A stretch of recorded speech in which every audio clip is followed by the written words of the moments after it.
It's 5:30 on Thursday, April 7th. I'm Steve Johnson. And I'm Kelly Smith. Thank you for joining us this morning. It is a little bit chilly this morning. Let's go ahead and toss it is. Yeah, let's go ahead. We can't tell here in the studio, but it is. It's one of those mornings where I'm glad that my car is parked in the garage, Ben. It is. I mean, 40s outside for some of us, and it's going to get... Steve is a little bit more, he thinks it's... What's your... It's not that cold. He says it's not that cold outside. All right, buddy. We'll see about tomorrow morning. It's Saturday and Sunday morning. We'll see how much of a man Steve Johnson. Yeah, it's going to get cold around here. Temperatures in the 30s. Maybe some scattered frost outside. 47 in Florence. I mean, it's a little bit cooler behind our front of it. Remember, yesterday... I mean, it was like 60 or so outside at the head of the frontal boundary. So we'll say upper 40s, low 50s at the bus stop. Skies will be clearing out temporarily. There's the frontal boundary, all the severe weather east of us now. And today, honestly, it's not going to be bad, 65. But notice a 30% chance of showers. That'll be very late. I'm thinking maybe 6, 7, 8 o'clock this evening before some of those showers move on in. And those chilly temperatures staying with us for a long time, including the weekend. Just how low those readings go as you plan your Saturday and Sunday, that's coming up. All right, Ben, thank you. Well, if your license is set to expire this month in Alabama, you're going to want to make plans to update it sooner rather than later. That's because Alabama law enforcement agency offices will close later this month for a statewide system update. News 19 Samson Tamajani joins us live from the Madison County Service Center with more. So, Samson, what new system features can people expect after this update is over? Well, guys, officials say this extended wait time will come with long-term benefits, mainly involving using online services for your ID. So first-time licensed applicants will be able to start this application process online. And current license holders, you'll be able to do stuff such as update your address, pay and reinstate license, upload Federal Department of Transportation medical cards, and view TSA hazmat background checks without visiting a license office. This after more than 20 years of using the old system in Alabama. Madison County License Director Mark Craig says the state is ready for this update. The old system has some failures. Anytime something would try to be updated, something else would go wrong.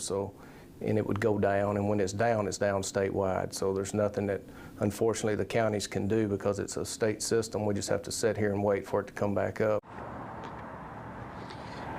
So in the meantime, driver license services will be unavailable from Monday, April 18th through the 26th. Now, county offices will remain open, but they'll only be handling revenue and probate services during that time. Of course, you can read more on this on our website at WHNT.com. Live this morning, Samson Tamajani, News 19.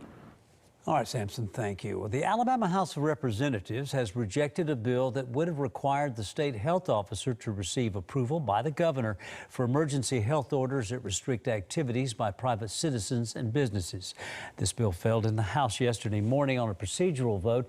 Officials say the legislation came in response to a committee that has reviewed the state's responses to the COVID-19 pandemic. Alabama lawmakers have just a day left in the legislative session. Yesterday, they passed a record-high spending plan to improve schools in the state. In addition to teacher pay raises, the $8.2 billion proposal includes about $20 million for the Numeracy Act to improve math scores, as well as more funding for auxiliary teachers, pre-K programs, and higher ed. House Education Policy Committee Chair Terry Collins says even though the budget is bigger than years past, the spending is needed. I think it's been very conservative in a year when we have a lot of potentially one-time money because of all the federal money that came in. But yet what we've been able to do with that is put so much more directly in the classroom. And with just a day left, or actually today and tomorrow left this session, both budgets already passed. Lawmakers predict they'll soon be done. The other budget lawmakers passed is the general fund budget. It now awaits the governor's signature. The Alabama legislature gave final approval yesterday to a bill that would exempt up to $6,000 from the state income tax for people 65 and older. The new exemption would apply to withdrawals from 401k type accounts and individual retirement accounts known as defined contribution retirement plans. Income from traditional pensions called defined benefit plans have been exempt from Alabama's state income tax for decades, including those from both public and private employers. The bill now goes to Governor Kay Ivey, who can sign it into law.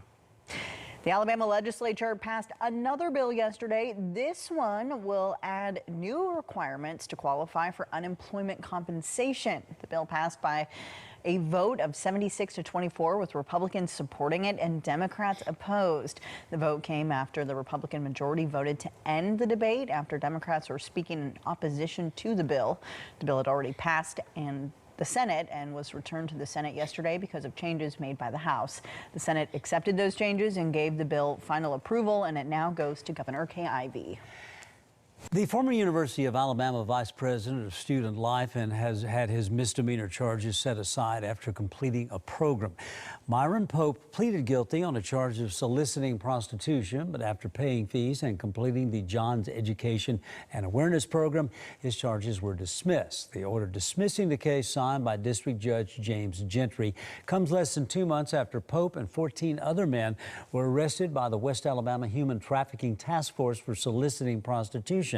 Pope served as a VP of student life at the University of Alabama since April of 2020.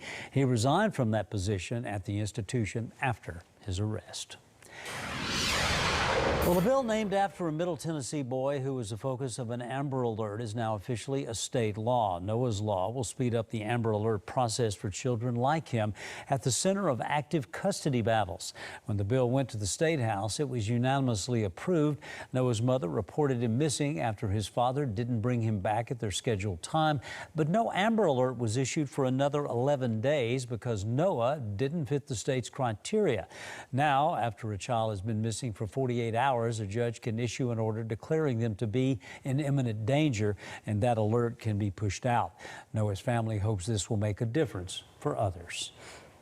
More controversy out of Tennessee after a bill that would create a common law marriage between one man and one woman after the original draft removed an age requirement. In addition to criticism that the bill is anti-gay marriage, others claim that it could open the door for child marriages because of a lack of age requirement. The bill's House sponsor, Representative Tom Leatherwood, acknowledged there was not an age limit, but just before his bill's consideration yesterday, he amended the bill to add the age requirement of 18. Prosecutors in Minnesota say they will not file charges against the SWAT team officer who fatally shot Amir Locke while executing an early morning no-knock search warrant. Locke, a 22-year-old black man, was staying on a couch in an apartment when authorities entered without knocking. Locke was not named in the warrant. Authorities said he was shot seconds after he pointed a gun in the direction of officers. Locke's family, as well as attorney Ben Crump and civil rights leader Al Sharpton, say they will continue to fight for justice. A wind energy company was sentenced to probation in order to pay more than $8 million in fines and restitution after at least 150 eagles were killed over the past decade. Federal prosecutors say the eagles died at its wind farms in 8 states. NextEra Energy subsidiary ESI Energy pleaded guilty to 3 counts of violating the Migratory Bird Treaty Act during a Tuesday court appearance in Cheyenne, Wyoming. It was charged criminally in the deaths of 9 eagles at 3 of its wind farms in Wyoming and New Mexico. ESI acknowledged the deaths of golden and bald eagles at 50 wind farms since 2012. The birds are killed when they fly into the blades of wind turbines. Some ESI turbines killed multiple eagles, and because the carcasses are not always found, officials said the number killed likely higher than the 150 birds cited by prosecutors in court documents.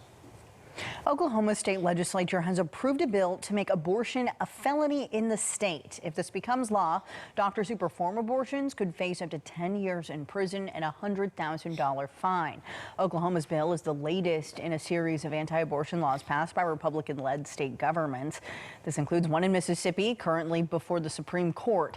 Rebecca Tong, co-executive director of one of the 4 remaining abortion clinics in Oklahoma, says women deserve the choice. 8 more anti-abortion bills are working their way through the Oklahoma legislature, and the governor says he's prepared to sign all of them.